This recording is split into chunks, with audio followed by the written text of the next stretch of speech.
I had enough. Those last 7-8 months, I had enough. আমি চাই দেশ এবং জাতিকে একটা সুন্দর জায়গায় রেখে আমরা সেনানিবাসে ফেরত আসবো। এই বর্বরতা কোনো সেনা সদস্য করেনি, সম্পূর্ণটাই তদানীন্তন বিজিবির সদস্য দ্বারা সংগঠিত। Full stop. এখানে কোনো ইফ এবং বাট নাই। এখানে যদি ইফ এবং বাট আনেন, এই যে বিচারিক কার্যক্রম এতদিন ধরে হয়েছে, 16 বছর ধরে 17 বছর ধরে যারা জেলে আছে, যারা কনভিক্টেড, সেই বিচারিক প্রক্রিয়া ব্যাহত হবে।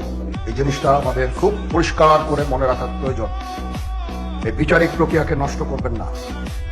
যে সমস্ত সদস্য শাস্তি পেয়েছে তারা শাস্তি পাওয়ার যোগ্য। এখানে কোনো রাজনৈতিক নেতৃবৃন্দ এর মধ্যে উপস্থিত ছিল কিনা, ইনভলভ ছিল কিনা, বাইরের কোনো শক্তি এর মধ্যে ইনভলভ ছিল কিনা, সেটার জন্য কমিশন করা হয়েছে।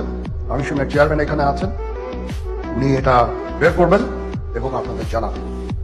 আমি আপনাদের সতর্ক করে দিচ্ছি। পরে বলবেন যে আমি সতর্ক করিনি, আমি আপনাদের সতর্ক করে দিচ্ছি।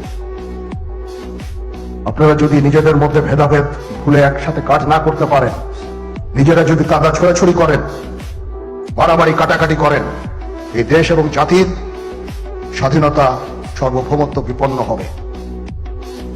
আমি আজকে বলে দিলাম, নাইলে আপনারা বলবেন যে আমি আপনাদের সতর্ক করিনি। আমি সতর্ক করে দিচ্ছি আপনাদের।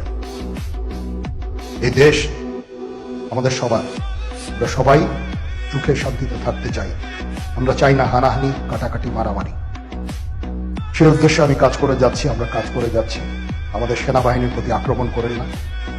একটা কমন জিনিস আমি দেখতে পাচ্ছি, সেনাবাহিনী এবং সেনা প্রধানের প্রতি বিদ্বেষ কারো কারো। কি কারণে আজ পর্যন্ত আমি এটা খুঁজে পাইনি।